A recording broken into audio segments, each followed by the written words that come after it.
Debbie Romero is your host today on Transcend with Debbie and can be found on all platforms. She's a renowned international evidential psychic medium, Reiki master, Munike certified, and empowerment teacher who is holding space to bring awareness with other like-minded souls as we raise the vibration collectively for humanity with awareness, inspiration, love, compassion, and healing. Now your host, Debbie Romero.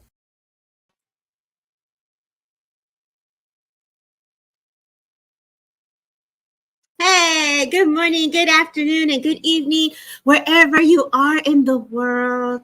I have next to me my friend, Mr. Phil Shaw, in the house. Thank you, Phil, for being here. Good It is evening, an everyone. honor. Yeah, it truly is an honor. We finally were able to meet together and honor of spirit and community. I know you were going to be my January 1st kickoff, and Spirit's like, no, girl, we're going to bring them in June, and we're going to get that middle buzz going. And so Yeah, I we love, finally did it.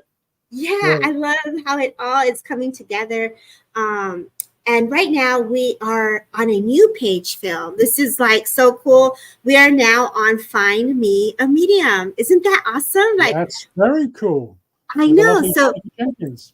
yes, Miss Jenkins, we got a lot of hellos already here. Michelle, Jennifer McCormick, Mike Egan. Hey, got lots of hellos already popping in hot. So we want to say thank you to Derek Akora's page. I am a guest medium host with them every Wednesday at 7 p.m. Things Network, 11 a.m. PD time. Sacred Spiral, I am also a host on their page. And now Find Me a Medium. And of course, we're running live on multiple pages. Different links will be placed in the comments.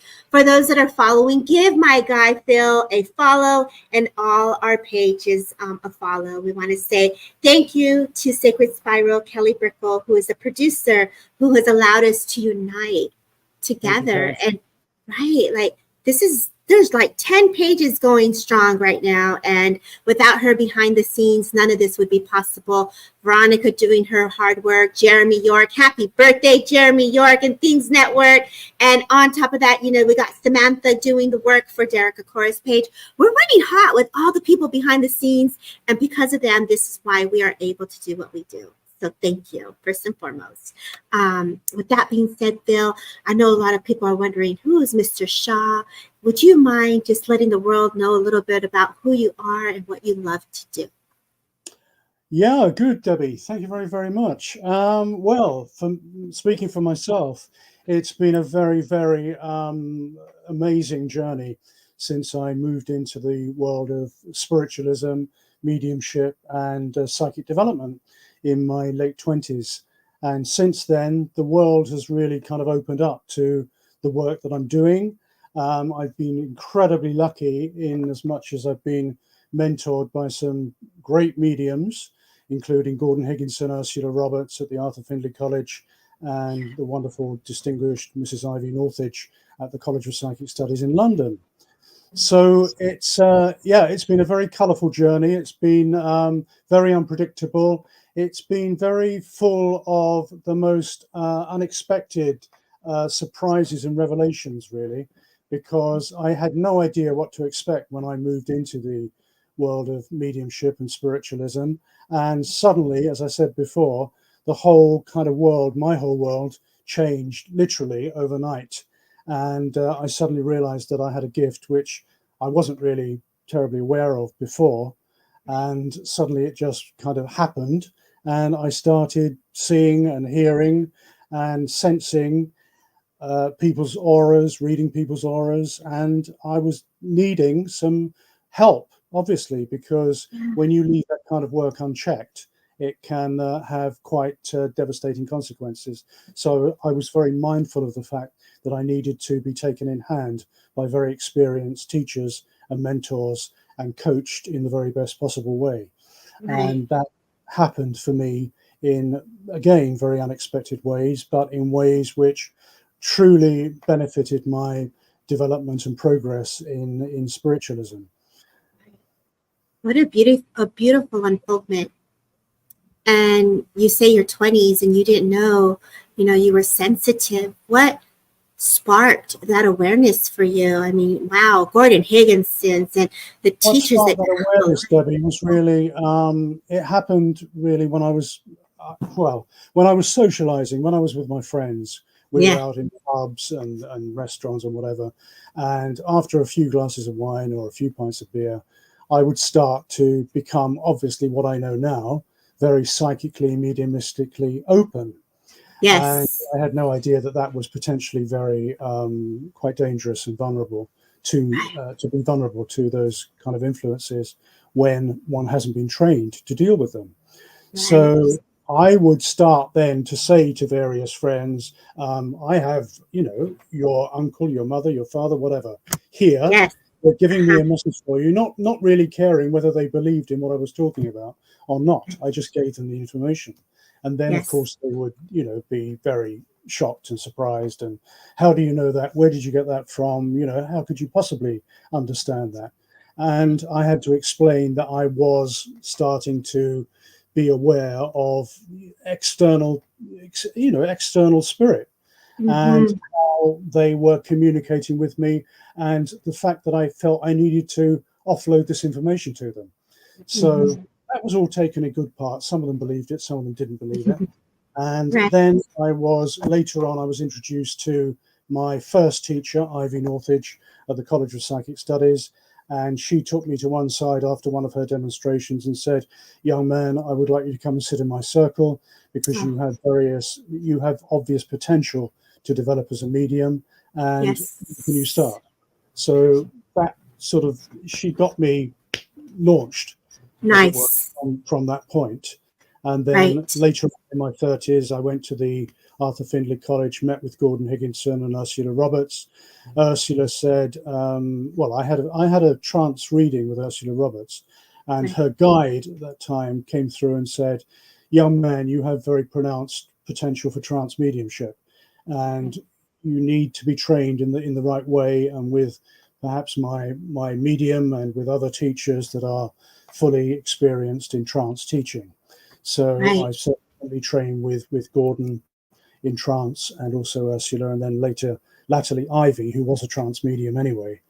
And then I was mentored also by her guide, Chan, who took me aside and used to give me weekly sessions in trance coaching. So it was a huge privilege to be trained as a spirit guide in association with his medium.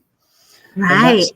That all started, and I was launched from there really onto the professional platform after 6 years of training. Wow, so that was my pathway into professional work. I'm in awe listening to you. I'm so sorry, Phil. Go ahead.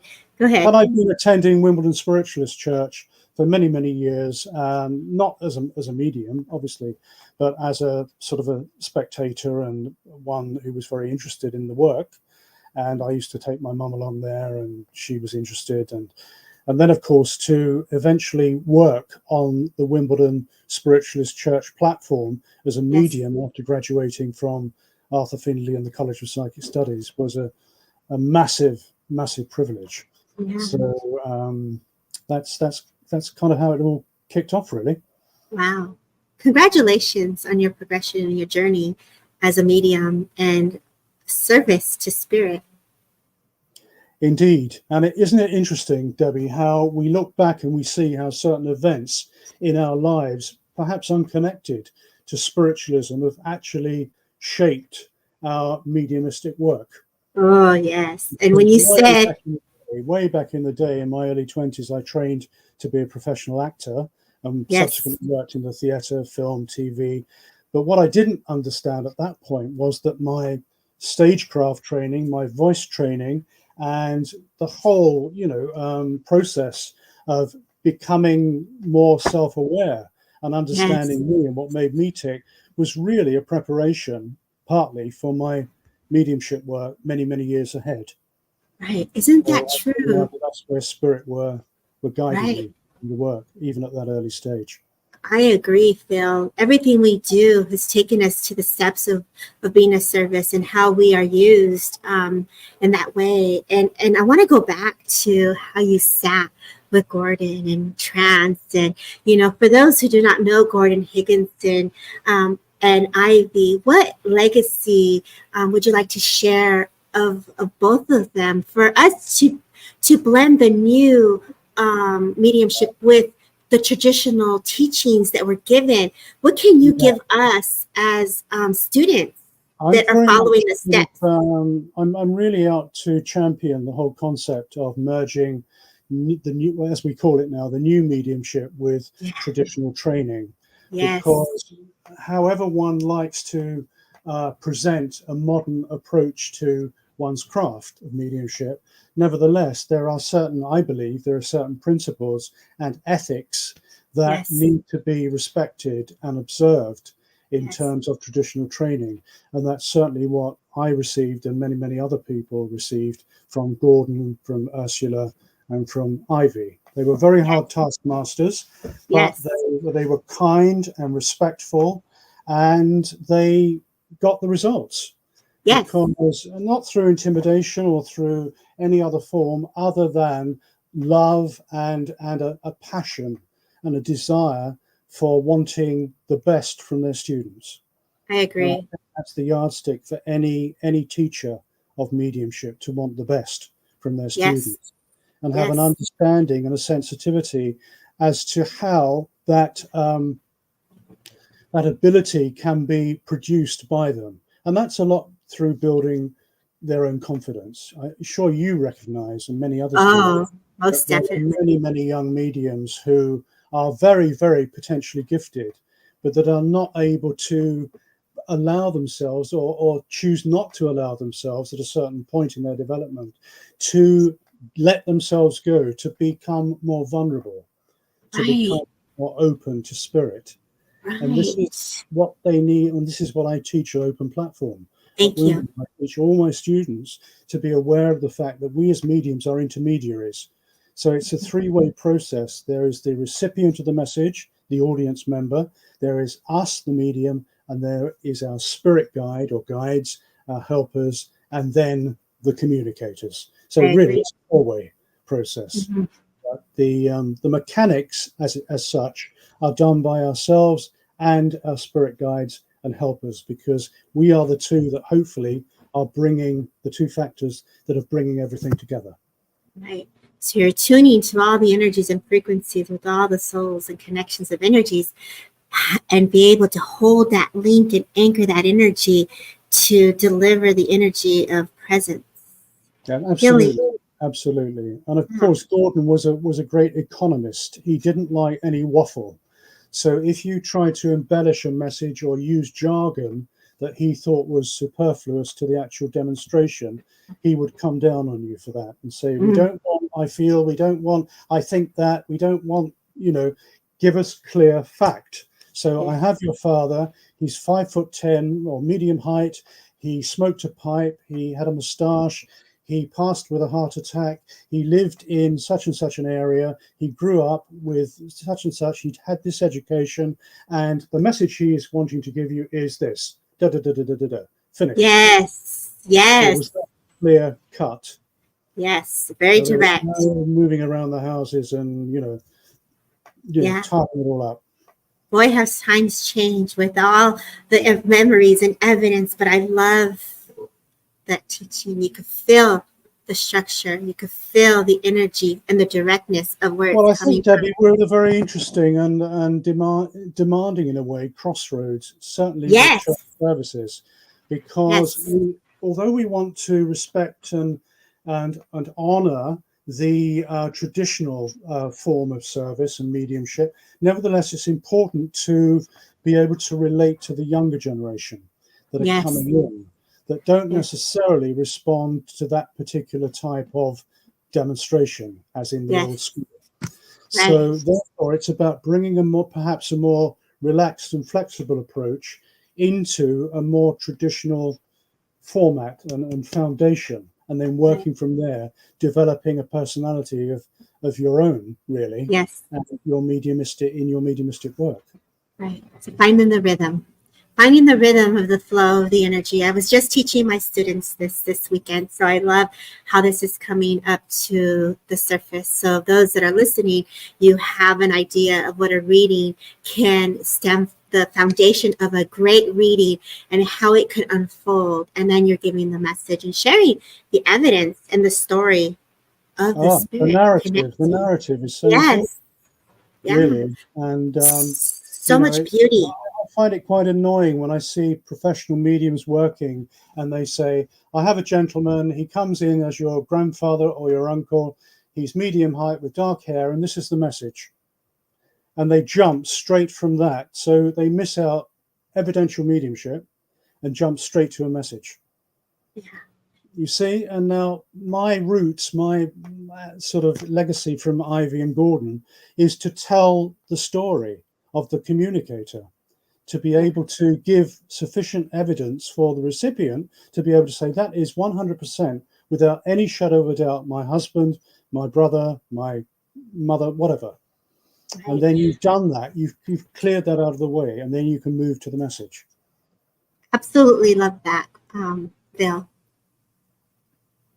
As you have progressed in your journey and you've seen the changes of how the work has flourished, what would you like to add to sparkle of healing or of inspiration to those that are listening right now for your legacy, and what you would like to have us hold on to and open up based on what you feel can continue on your behalf? What would you like us to know? I think that from what you've said, Debbie, I think that the essence of not only good mediumship, but the essence of inspiring those with whom we work, those we teach, those we demonstrate to, is really about the furtherance of the love and the passion that we have for this craft.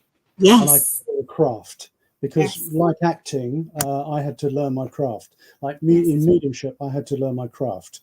Right. So it's about conveying that the beauty of not only the preparation of the craft and then the demonstrating of the craft, but also imbuing one's mediumship and one's speaking and oratory with love and with that ability to connect. And there's a very specific, as you know, there's a very specific technique vocally and mentally to connecting with an audience.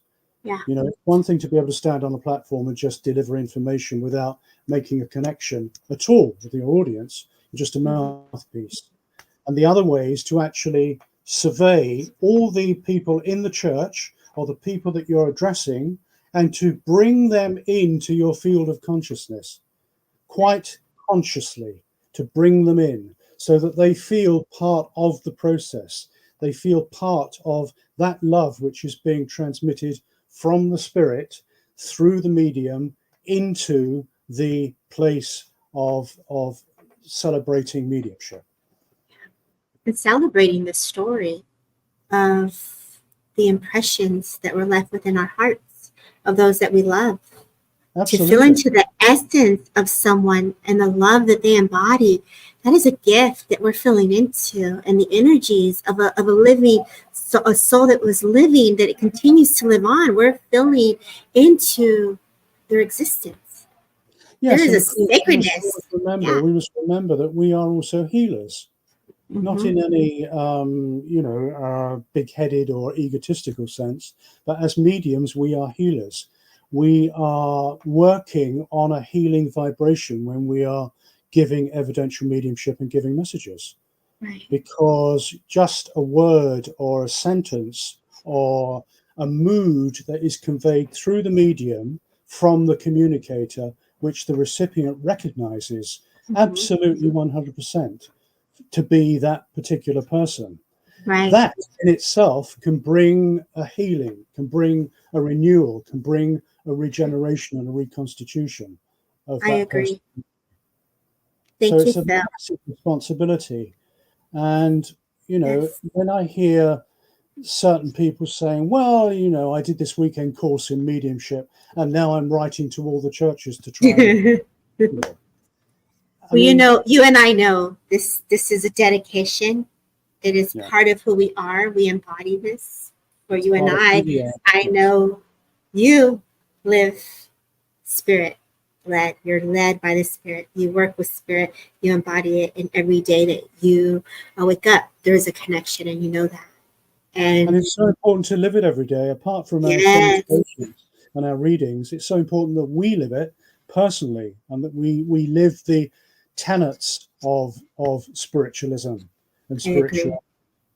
I agree. I feel like we are a tiny little cog in a massive universal cosmological wheel. Says my astrology guy. Tell us more about that. I love it. We're all those booming stars and the planets within us. Like, we embody that same essence. It's like, let's blow up and shine. I got drawn into astrology after I sort of started learning about spiritualism and mediumship, and I just took to it like a duck out of water, really. And I realized later on that there are so many correlations between astrology and spirituality, because astrology, or if you choose to study a particular branch of astrology, as in spiritual astrology or esoteric astrology, then you become a lot more aware of your own spirituality, which of course in turn informs your mediumship and your psychic ability through the knowledge that you've gained from astrology. And of course, all planetary motion and planets themselves and the signs, the astrological signs and houses, they all have a deeper spiritual, esoteric significance. So the two dovetail perfectly together. And I think as spiritualists, and I'm sure you'd agree with me here, Debbie, that we really benefit from embracing many forms of philosophical understanding, philosophical teaching. I don't like to think that we or myself, that I just define myself from traditional spiritualism. I am informed by many, many different types of spirituality, which I kind of put into the blender with my spiritualism. And then that advances my knowledge spiritually, but also takes with it those roots of my understanding, which are very much within the spiritualistic tradition. I agree. What stands out to me is how you spoke about you as an actor, going in, learning yourself, understanding how the work that you've taken as time has passed has molded you to who you are today. And what keeps spirit is having me have my awareness with your whole story shared, Phil. Yes. The discovery within of self. Discovering of self. Discovering yourself. As you know, that can be a very painful process. It is. Through a 3-year drama school training, a lot of actors don't really start to discover themselves until the end of the 2nd year, beginning of the 3rd year. So because we're frightened, we're vulnerable. We don't want necessarily, unless we have massive egos, but we don't want to expose ourselves on that emotional level. It takes a long time and a lot of nurturing and a lot of trust in our teachers to reach that point. And it's the same with mediumship. I was going to say that. Yeah. Yes. Well, you say you're understanding the philosophy, you're bringing understanding to the roots. It's all still connected within. All the words that you spoke of today is also within. So you're reminding us to understand thyself, understand how the philosophy is igniting within us and how it resonates. And then it's almost like it just blows up from there to just bring a huge awareness of consciousness to an awakening on another. I could feel like another level, and it's just you're giving me that opportunity. The journey never ends, does it? The journey just continues. Right. So let's say some hellos. Thank you for sharing your love, your wisdom, and your inspiration, because you had me in awe. I'm like, taking it all in, Phil. So thank you. Can you see the hellos in the comments, Phil? I can see the comments. Yes, I can see Jamie coming on. Good evening, Jamie. I don't know where you are, but maybe it's morning, afternoon. Yeah, Helen. Say hello and where you're from. That way we know. We can say morning, afternoon, or evening. Yeah, Jennifer McCormick. Hey, girl. Hello, Jennifer. And Katrina Callan, thank you very much for joining us, Katrina. Lovely to see you. And Helen Smith. Hello. Oh, hi, Helen. I want to keep saying good evening because it's evening in London. Well, they are in London, so Essex, yeah, Lakeshire, yes, Texas. Autumn Shimp. Now there's an interesting name from Texas. Yes. Hello, great to see you. Stacia. I recognize Stacia from our Wimbledon church. Yes. Hi, Stacia. And lovely Barbara from California. Yes. Hi, Barbara. Good to see you. And medium Jennifer Rose. Hi, Jennifer. Great. Hi, great to see you. So, Phil, are you ready to do some readings? What should say? Are we ready to open it up? No, I'm finished now. I'm going home now. Going for a cup of tea. I'll get my tea. Cool. I'll get my water ready. I'm ready to work with my guy here. We're going to do some readings. Let's talk in the spirit. So I thought what I do, Deb, if it's okay with you, I can do some evidential mediumship. I can do an auric or a psychic reading, and I can do a tarot card, just one tarot card from the flow, and I will have your back. I'll come right after you, and then you go again. Whatever you feel guided, you go ahead and do your thing, Mr. Phil. Okay. I just received a message this afternoon, as I often do before a demonstration. And I'm going to give out this information because hopefully it's going to be relevant to one of your viewers. And this communicator was an elderly gentleman, shows himself mid-70s. He's about average height. He had very neatly parted hair, quite thinning and quite sort of grey, but still some dark in his hair towards the end of his physical life. He was taking me into his garden and showing me rhododendrons and peonies. He was also talking about a tree at the end of the garden where he lived, on the right-hand side at the end, that was very abundant with fruit at the appropriate time of the year, but then obviously was fruitless when the bad weather came. And that would kind of make him feel a little bit low and a little bit down, because he loved the summer. He loved to see the growing fruit, the growing flowers. He said he had a message for his niece who would be here because he wanted to get a message to his sister. So he is an uncle with a message for his niece. He said that before he passed, he had some stomach issues and that he was starting to use a cane. He used the word cane as opposed to stick, right? Because he preferred the word cane in the last months of his life. He's talking about the town of Littlehampton in Sussex in the UK. He's talking about Ronnie Barker and watching Ronnie Barker, the comedian, actor in Porridge on TV. That was a TV show. He talks about a condition of myocardiac infarction. He also says that where he lived in his little bungalow, there was something wrong with the doorbell and you had to keep on pressing it to make it work. He also talked of Heather. He refers to himself when younger as quite a rebel. He said, I didn't want to ever fall in line. He speaks also of a 3rd Battalion. He seems to have had a few friends in the military. He talks about a man called Roy in spirit now. And he also shows me, and this is coming through to the message for this particular recipient, he shows me a compass and says that the message for his niece is that she's navigating a difficult situation which is becoming clearer in her mind, but that she's still uncertain as to whether to pursue this particular direction. And her uncle is encouraging her to follow her instinct. And because she now has most of her ducks in a row, metaphorically speaking, she's only hesitant because this is very much a new type of venture for her, and therefore she's very, very hesitant. So that was the message that he gave me. That was the information that he gave me. And I'm wondering if we have the niece or anybody online that is able to take any or all of that. Such detailed, Helen. I agree. Oh my gosh. I have to sit back and say, I can take some of that. Who can take some of that? Come on, y'all.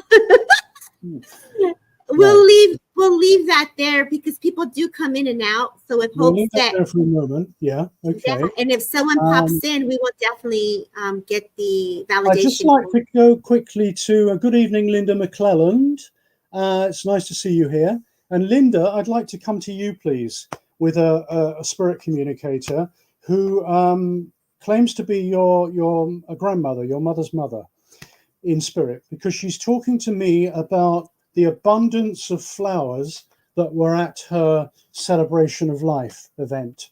And she talks about the times that she spent growing up in quite rural surroundings when it was a privilege to be able to be part of the natural environment, to be part of nature, and to be very much aware of those elements that a lot of us take for granted, the air, the earth, the water, the fire, all these basic elements of life.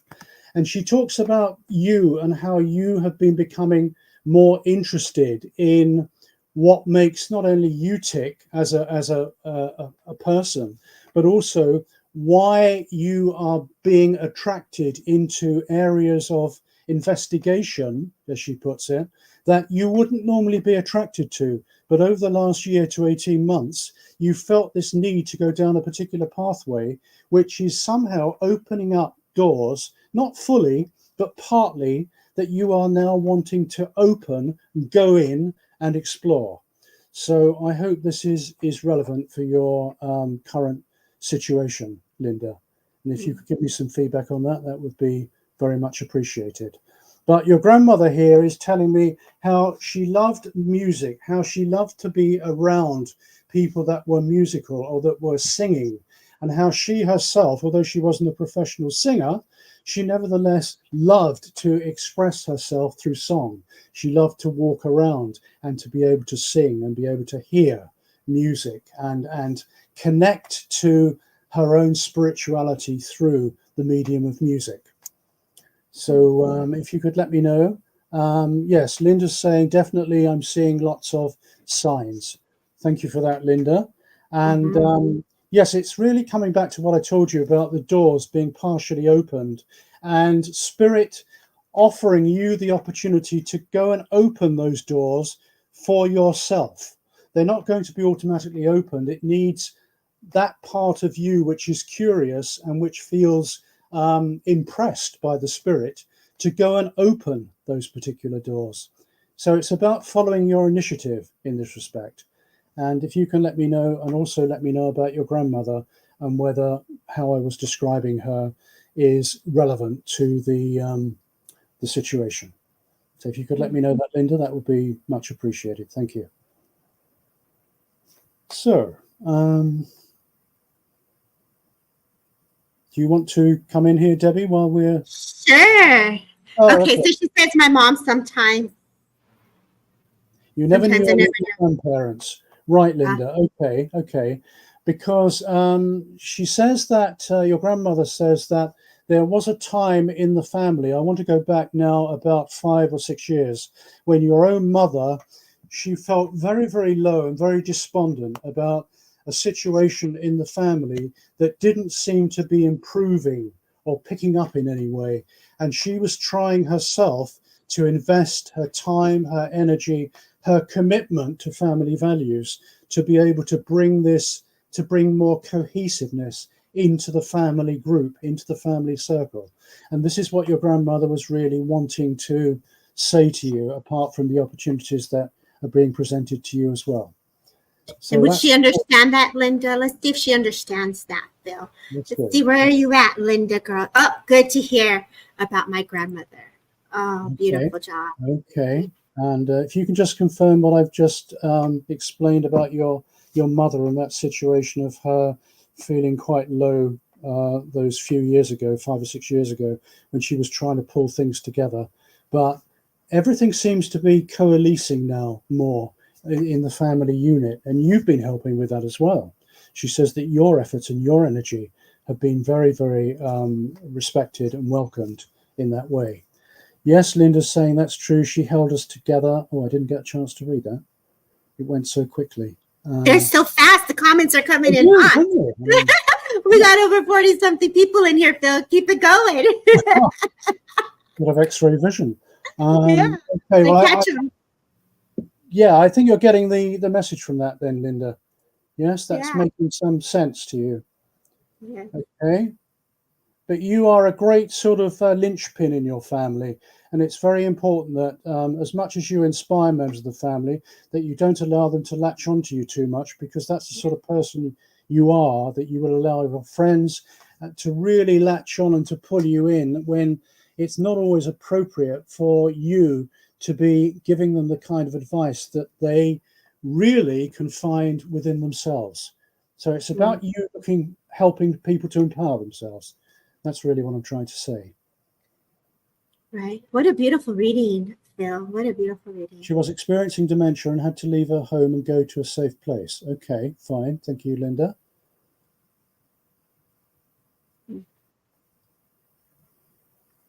Right. There's still very much, Linda, this sense of your mother being a big kind of force within the family, and not just to her immediate children. Spot on. Right, within the family, bringing people together and making sure everything is well balanced, and that, you know, not with a rod of iron, but just with a gentle presence and an ability to bring that cohesion into the family. So that's really your message, Linda. Thanks for working with me. Beautiful job, Phil. Let me see where I'm going to go here. A lot of people coming in and out. So let's say some hellos and let us know where you're from. Brilliant reading, amazing healing in such detail. God, let's bring in some more spirit to see where I'm going. Everyone, let me know who's here so I can see where I'm guided to go. I feel like I would like to go with Carol McDowell. Carol McDowell. And feel free to jump in anytime, Phil. But you know, Carol, for me here, I do feel like my arms are hurting. I feel Spirit is acknowledging the energy within yourself, you know, how it is to lift and how your body is just trying to get forward. And I feel this gentleman that steps forward, and he was coming in and out as Phil was talking. And as I connect to him, thank you, Carol. And as I connect to his essence and to his energy, I know I'm clearing my throat. I know that there is this memory of, you know, going in and out of consciousness where I'm feeling like I can see you, but I also know that you were there. And I feel that that's significant. If you would understand what this gentleman, who feels very much like a father, Carol, is who I'm connecting, who is acknowledging you and your well-being at this moment of your energy and how you're feeling, if you would understand this. And I'm just going to wait for the yeses and nos. I know he's taking me to his chest, and I know that there's some things going on as I feel like I'm, you know, like I just felt fine, and all of a sudden it was almost like my chest has some aches or some discomfort, tightness within the chest. I feel here is the sense that he impresses upon me. Carol, if you would understand this. I know that he was very active. I know that he liked to work with his hands, because originally, all of a sudden, my hands here, I feel like I'm working. I'm in the yard. I feel like I'm in the heat. I feel like I'm sweating is the sense that he gives me. And I feel I can understand this. Dad passed you here. Oh, God bless you. I'm so sorry. And wasn't with him. And so I know that as this energy steps forward, I feel like I'm just outside and in the heat. I'm trying to stay hydrated. And I feel like I'm just trying to gather my steppings with him, which makes me feel like I would have had some walking issues with the way that he's impressed. And, you know, there's this feeling of being at the doctors, going to the doctors, and it was just very overwhelming is the feeling that he gives me here. And this is a way that he did not want to live, is a sense that he gives. I feel like I want to be reminded of dancing and free-spirited. I feel like I would have had a great suit, a black and white suit, and I would be dancing, and I just would love to have fun. And I feel like I was this, yes, he worked outside and had bad hips for walking. Yes. And I feel like as he brings this forward, I just feel like I want to be reminded of the Joker, of the laughter, of the fun. And like, I feel like I'm at a celebration or a party that either took place in May, because I feel like I'm celebrating, I'm dancing with you, and I'm very present with you in May. And I feel like I am the joy of the party is the sense that he gives me. I know that the month of November and December were very challenging months, as he makes me feel the energy just take a little drop there. And I feel like just wanting to have the family close and wanting to be under the tree and, you know, just being there, giving the gifts. And I feel like the presence of his essence is also there. I feel there's a dog, a golden retriever that steps forward. That's either in a picture where he was sitting on the side of the couch. They make me feel this couch had greenery and pink roses. So I know that there is definitely this sense of that. Yes, my grandson's party. Yes, December and November. And he was very much celebrating with you. And as I feel into his energy here, it's like the holidays, Christmas, right? Like opening up the presents. Like, wasn't this the best? And I just feel this smile across your face when you got a gift. And I feel like when I look at this, either this is like jewelry, rings, and I just want to give this jewelry to you. As I say this now, a woman steps forward who makes me feel like I want to feel in her essence as a mother. And as I feel into her essence, she shows me the diamond or she shows me the ring. And I feel that this brings you joy. So I know that you either have jewelry of hers, and I have to say this brings you enlightenment and joy is the feeling that she gives me. I know that when I feel into her energy as well, I feel like I'm also getting tired towards my end of my journey as my knees start to hurt and I'm sitting in a wheelchair, and I feel either a form of dementia or a form of memory care and this loss of where am I today. And I feel that you are very much part of all. I'm so sorry, Carol, on all of this that you've gone through, but she's just making me feel like you were part of her care, and she looks up at you, and you were such a strong supporter of her. As I feel into her essence, she really did rely on you. As I looked at your picture for a quick glance, I know that you also had a resemblance of a strong resemblance of her. And I know that you have a doily that is on your dresser top because she shows me the handcrafted type of doily that was long. And I feel like you have her belongings there. And I feel like notes or I feel like as I cough this energy out, I feel like this is her with the cough, but it was a dry cough. And I feel like you had to take notes for her appointment. And she just shows me, you're just like, oh my gosh, I have so many things to do. Your mom also didn't want to be that burden on you, but yet she was grateful for the care that was given. Reminds me of me taking care of my mom and how I had to take that big old wheelchair and put it in the car. And she just looked at you like reminding you of how strong you are. Those wheelchairs are, no, this is your sister. Okay. So she's showing me how strong you are. And I feel like when I first feel mother and when you go into sister, I'm going to bring a different essence here of some form of Cancer. So I had two different souls that I'm connecting to. So as you shifted that, Carol, I would say I have father, I'm acknowledging mother, and now I'm going to go into the essence of your sister because the energy just shifted for me here. Would you be able to understand the illness with the Cancer? She was like my mom and had to write everything down, and she was passing, stayed with her until the end. Yes. And so with this being said, I have your mom, and I loved how Phil talked about how we're working with the essence of spirit, you and us, all blending together for their love to be shared together right now for you. As she places in your hand, whether this was her jewelry or a brooch or a pin, whether this was a symbol pin of Cancer or something here symbolic to her illness, I felt that she was giving you this memory of how you were by her side, but also symbolically, I see the butterfly. So you know that the monarch butterfly, which is the orange and the black with the spots, the specks, is a way that you remembered her. So she says, and she leaves in, you see, we're just that thought away. You see, you can see me. You see, you can hear me. Your TV gets a little bit of a snowflake of the paranormal feeling of the vibrations of the changes of the TV. You looked at your phone and you see the 444s. Cancer, as my brother is getting an end of life, as I said, he would away days ago. I understand butterflies. Wow, Carol. So they're really all stepping forward for you right now in acknowledgement of what you're going through. And they are holding you in this container of love. So I say thank you for just allowing me and Phil to hold space and spirit for you at this moment. The message for stepping forward is to say, you got this, girl. You're strong. Just like you lifted that wheelchair over, just the way you were there holding her hand or taking care of your mom and being there for your father with those thoughts. Keep them in the frequency of pure love. So I leave you with their love. I thank you so kindly, Carol, for letting us hold space. God bless. And I'll pass it back to my friend Phil here. Yeah, I just wanted to add a quick rider to what you were talking about with Carol, and to say that at last, Carol, for you, and this is coming from your father, everything from your past and your childhood is starting to come together for you. It's starting to make more sense, your early childhood years.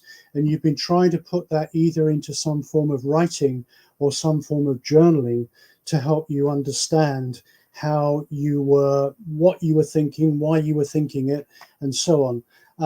And this, you've sort of been very periodic about writing about your experiences, but now you feel there's a greater need to really sit down and really chronicle those early years and how you were affected by your growing up and the extraordinary experiences that you had, which you couldn't account for when you were young, but which made a lasting impression on you and a very, very big impact on your life. So that's what your father just wanted to add as a rider. You're saying you started journaling again. Yes, good. And he just wanted to get that in. But that's really what I wanted to add there, Debbie. About Beautiful. That was not just add. That was awesome, Bill. That was a beautiful, healing, loving message for her. So, Carol, thank you for receiving the love. And I'll let you pick the next person, Bill. All right. Let's do another. Has recognized any of the information I gave out, first of all, Yes. about the gentleman in the garden. Let's repeat that. Let's go back and read that again with the garden. Yeah. It's an elderly gent, mid-70s, before he passed. He had a passion for gardening, particularly was showing me rhododendrons, peonies, talks of being very fussy in his lifestyle, particularly when it came to the latter part of his life. And he had this quip about cough mixture. He had to have a specific type of cough mixture. You know, the off-the-shelf brands wouldn't do it. It had to be very specific for him. He had very neatly parted hair. He had a tree at the end of his garden on the right-hand side, which he was very, very fond of. He had stomach issues, and also he mentioned myocardiac infarction as a medical condition at some point in his life. He says that everybody had to keep pressing the doorbell on his house or on his bungalow because it wouldn't work properly, and he laughed about that. He spoke also about Heather. He refers to himself when he was younger as quite a rebel.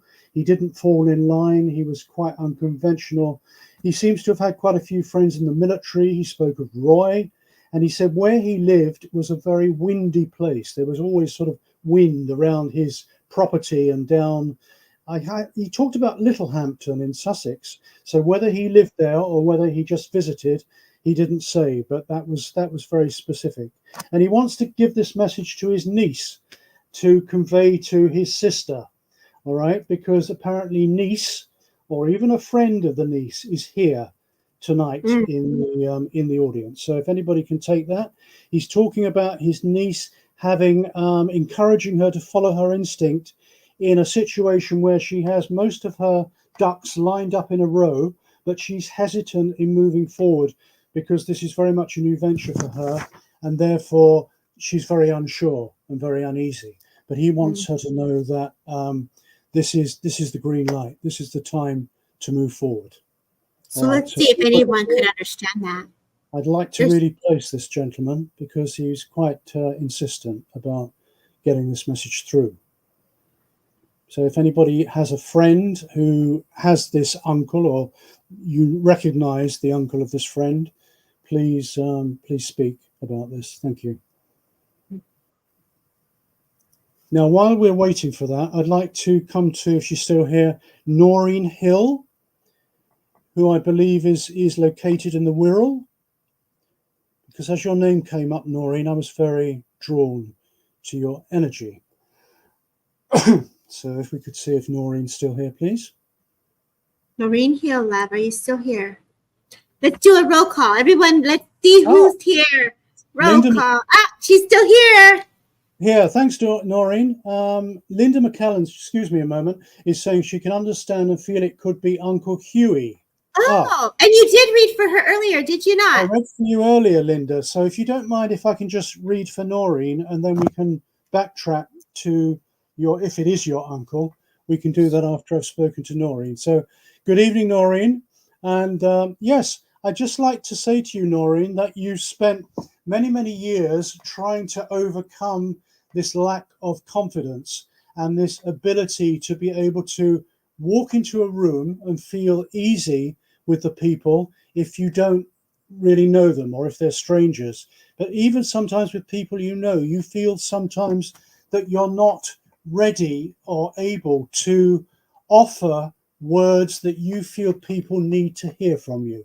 And that's something that your spirit friends, your spirit guide, is saying very clearly to me. And he's trying to bolster your confidence, give you more acceptance of your own self-worth, because he says you have contributed over the years to many different societies or groups that have respected your contribution and that have made you feel very much a part of their surroundings. But nevertheless, you always, however welcome you're made, you always feel a little bit like a square peg in a round hole, as though you don't fit. And this is what your guide is telling me.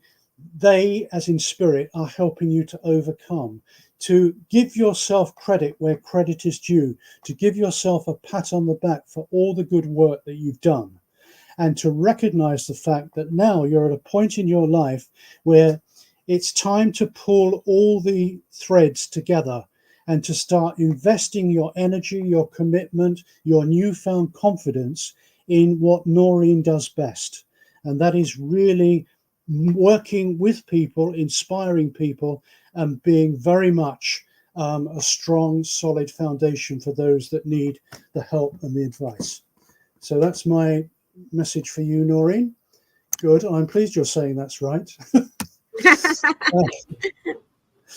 So wow, thank you very much. And wow, makes total sense. That's good again. Mm-hmm. So I hope you can accept your spirit guide. Your spirit guide says that you have been aware of his presence, but not on a regular basis, that he just sort of pops up every now and then, and you suddenly sense or think you hear a voice or feel his presence, but you're not too sure. And he said you needed it confirmed to you, and that's why he's telling me to give you that message. All right. So I think that's just about. And your mother is in spirit, if I'm not very much mistaken, Noreen. Your mother is in spirit, because I have a lady who would have been quite retiring in life and standing back rather than moving forward, a little bit like yourself.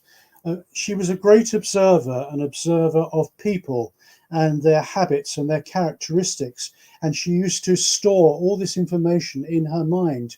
And I don't know whether she tried her hand at writing at some point, or writing fiction or stories, but she wanted to bring all this knowledge that she had about people into some form of storytelling, not for it to be published on a national level, but just so that she could become immersed in this whole process of the storytelling, the fictional storytelling. Right. I had just put it out there and you answered, yes, mum is in spirit. Yes. So if you can accept that information about what your mum was doing in terms of words, she loved to play around with words and language. She was fascinated by language and other cultures, and bringing this all into her imagination and trying to put it into some form of storytelling and narrative. Okay, Noreen, I hope that has given you some validation for yourself, and also for the fact that your mum is very much around you. And she's just laughing because she says that you don't seem to normally eat beetroot, but about a week ago you had some beetroot. It was either given to you or it was in a jar in your kitchen, and you decided that you would try this beetroot, and you were surprised because you actually quite liked it, and it was something that you thought you would never eat. and that you didn't like, and you'd never have a taste for it. So that's what she is.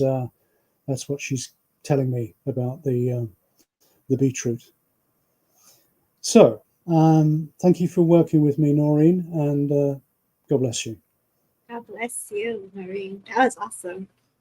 Beautiful energy there. Did you want to go back to Linda? Yes, you have her character. She did automatic writing. Thank you, Noreen. That's good confirmation. Thank you. Mm-hmm. Oh, Linda. Yes. Now to come back to Linda. Yes, the first one that you wrote.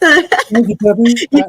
But you were in it, Phil. You were in it. I wasn't going to disturb that bliss, of that essence you had. You're very welcome, Noreen. You're very welcome. Yeah. Are you enjoying the beetroot? Do tell me if you're enjoying the beetroot. Anyway, Linda, yes. So you thought that might be your Uncle Huey, I believe. Huey. She did say Huey. Yeah. So do you recognize any of the rest of the information that I gave you that he was giving me, Linda? That's important that you can verify that if you can. Hope Linda's still with us. I told her not to go anywhere. I hope she didn't go. So let's see. Roll call. Who's still here? Where are you from? Maybe she's having a cup of tea or a swifter. Yeah. I hope she didn't go anywhere. Okay. I still don't like beetroot, but my friend did. I love beetroot. You still don't like beetroot, but there's something about beetroot here. But your friend did. Oh, so are you saying, Noreen, that your friend hadn't previously liked beetroot, but that she suddenly tasted it and then she did like it? Is that right? Because if that's right, that's what your mum was referring to. Ah, Linda, you're still here. Great. Yes. Can you take any of the other information from this gentleman who calls himself the uncle? Yeah, okay, Linda. And Noreen says yes to you for your last. Oh, yes, it was about your friend liking beetroot who didn't used to like it. Okay, that's what Mum wanted to get across. Linda, my Uncle Huey was very regimental, yes. So he told me about that. He told me about the 3rd Battalion. He told me about his chums in the military. He spoke of Roy, a friend who's in spirit now with him. Noreen saying yes to the friend liking beetroot now. Yeah, yes. Thank you. So Linda, the bungalow yes, he talked of the bungalow at where? Annie's Land. Is that a place? Annie's Land? Mm-hmm. I've never heard of it. Where is that, Linda? Where is Annie's Land? Maybe it's a typo. Maybe. Okay. He talked also about Ronnie Barker, the actor, being in Porridge. That was something he liked to watch on television. He talked about his doorbell that wouldn't work properly and he refused to have it replaced. So people would have to ring it 3 or 4 times to get his attention. He was a bachelor. It's in Glasgow. It's in Glasgow. Okay. He didn't mention Scotland at all to me. He talked about Littlehampton, which is, as you probably know, in Sussex by the sea. He talked about Albert, who he's met with in spirit. He talked about rhododendrons and peonies.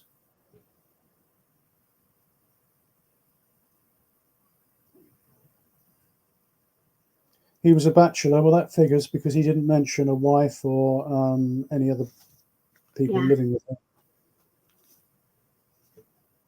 So, and then, of course, the main point of the message was to encourage you to follow your instinct because you've now got all your ducks lined up in a row and you're just hesitant because this is the first sort of venture of its kind that you've tried and therefore you're quite reluctant to move ahead in any kind of forceful manner, but that you feel you need to move forward and take action. So you're saying my Auntie Annie, his sister, lived in same bungalow area. Okay, fine.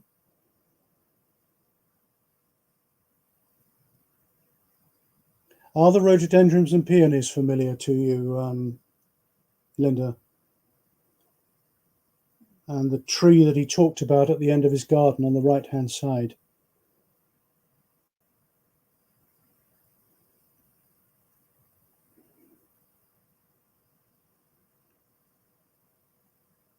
We could do a song and a dance while we're waiting, Debbie. Well, I kept seeing him walking to like down the street, having a drink, or like, so I'm watching him. So yeah, this is cool. This is nice. Anyway, Linda, come back with anything that is relevant if you can, and over to you, Debbie. Daughter. So he says my daughter has been using tarot, and I don't remember the tree. Okay, so that makes sense. Your daughter's been using the tarot, right? Is that connected to my information about him saying that you want to move ahead with a particular kind of action or venture, but that you've been hesitant about doing this, even though all your ducks are in a row now and you can go full steam ahead if you choose to? Yeah. I don't know whether that's connected to your daughter doing tarot, but it sounds like something that you've been preparing to do or wanting to do, and you just haven't had that extra bit of courage to move forward and do it. Mm-hmm. Okay. Yes. Yes, I have been hesitant about participating. Mm-hmm. Okay. Right. Well, as long as it's making some sort of sense to you. Oh, Noreen's saying, what's Noreen saying? It went instantly, that message. Noreen said it was a crossover for me. So she understood it too.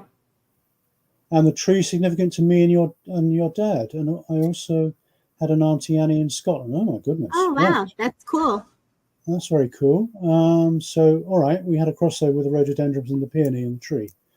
So thanks for that, Noreen. And do you also have a venture that you're waiting to start that you haven't had the confidence to do, but that you feel is time to do it? Because this could be just a double message for both of you. Mm-hmm. I was thinking the same.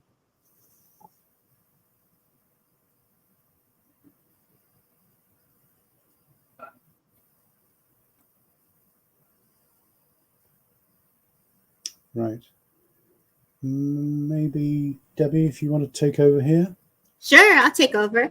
So let's just go to Linda. Linda, she says yes. Noreen says yes. Good. So I feel like as you were talking with Linda, and you read her earlier. Yes, you read her earlier, and this was an additional reading too. So her family obviously was coming in. If I were to fill into Linda, let's go into Linda. Time now, seeking symbols. So if I fill into you, Linda, please let me know.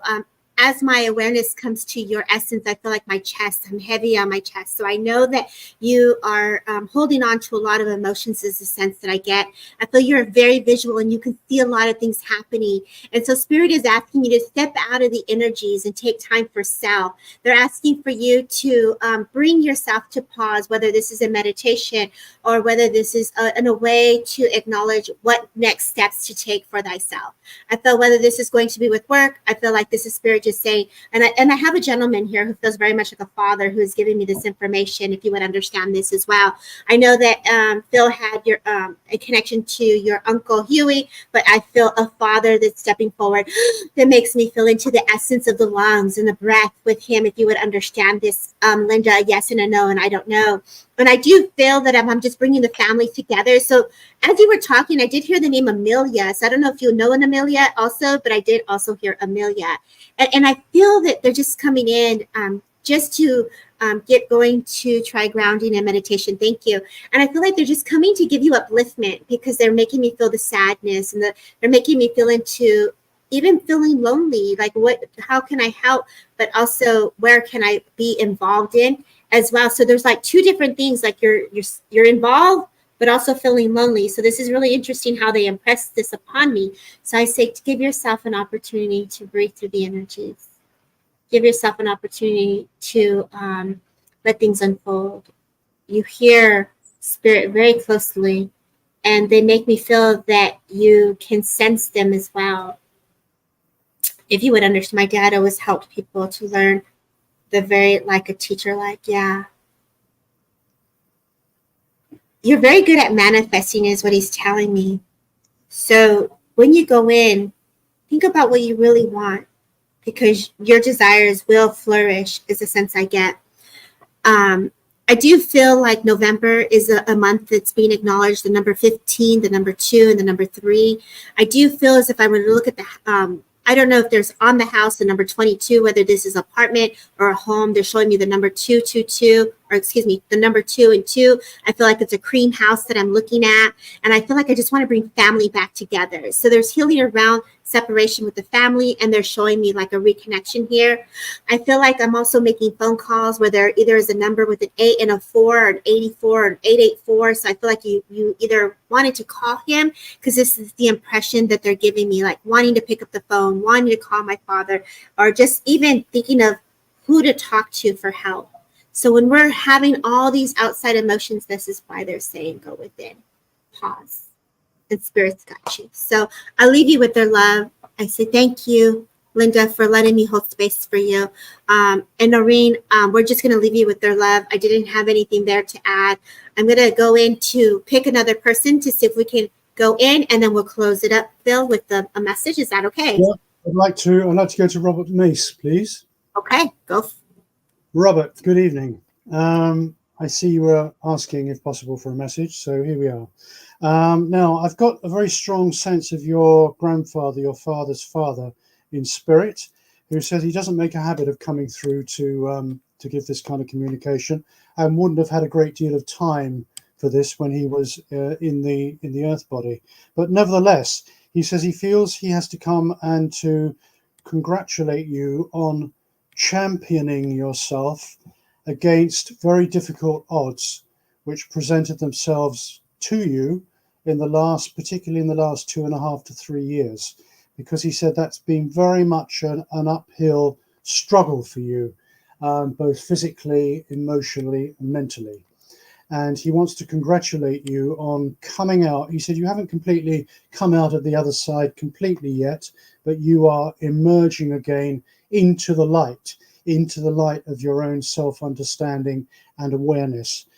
He's also congratulating you on standing up for yourself, being, he says, the man that you were meant to be, and finally owning your own self, your own integrity, and your own self-worth.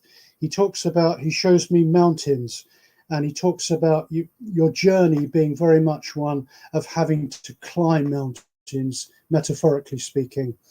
He also talks about you feeling very much in the wilderness many times in your life, when you felt you had nobody to call on, nobody to help you. And you managed then to pick yourself up from your grassroots and really stand tall again and get on with the job in hand. That's what he says you've always done, got on. Let's see if he's still here. Let's see if he can understand this. I don't see him commenting. Robert, are you still here, Robert? Oh, yeah, very true. There we go. He understood it. Yeah, that's good, Robert. I hope you can understand all that. He's also giving me the dates of January the 24th as a birthday. He's also talking about April the 18th for a passing.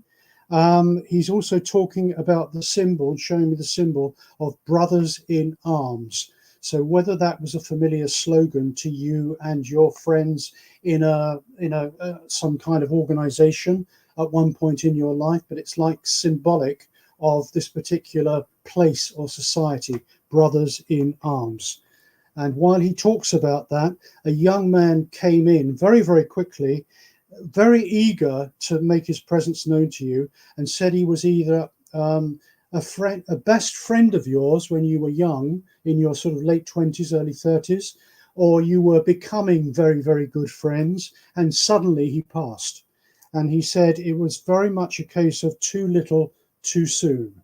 That's how he explained it to me, but wishes to be remembered to you, and says he appreciated the times that you shared together and how much of an inspiration you were to him, and how you were able to lift him up without you knowing you were doing that, but to give him that extra fortification and that extra confidence that he needed.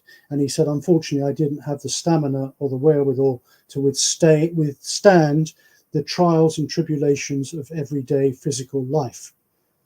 And that's important. But he said, you helped me through that period very much, which is helping me now in my spiritual progression.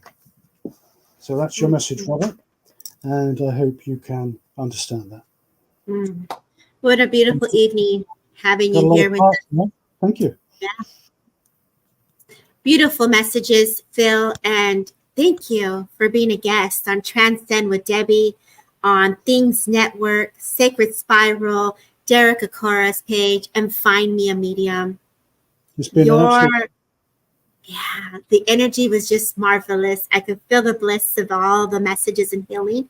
And I just want to say thank you for being a service to spirit and the community and the journey that you have shared with many. We appreciate you. Thank you, Phil. Would you like me to do a closing prayer? Please do. Thank you. I'm very fond of this Native American Indian blessing, which I often do at my Wimbledon Spiritualist Church services. Teach me how to trust my heart, my mind, my intuition, my inner knowing, the senses of my body, the blessings of my spirit. Teach me to trust these things so that I may enter my sacred space and love beyond my fear, and thus walk in balance with the passing of each glorious sun. Beautiful. Thank you, everyone, for tuning in. We will be back Wednesday at 11 a.m. PD time, 7 p.m. UK, and come back at 1 o'clock where you can see my girl, Kelly Brickle, on Psychic Hour. You guys have a beautiful rest of your evening wherever you are in the world. Thank you, Phil, for the beautiful blessing. Thank you. Thank you, everyone. Take care. Good night. Bye-bye.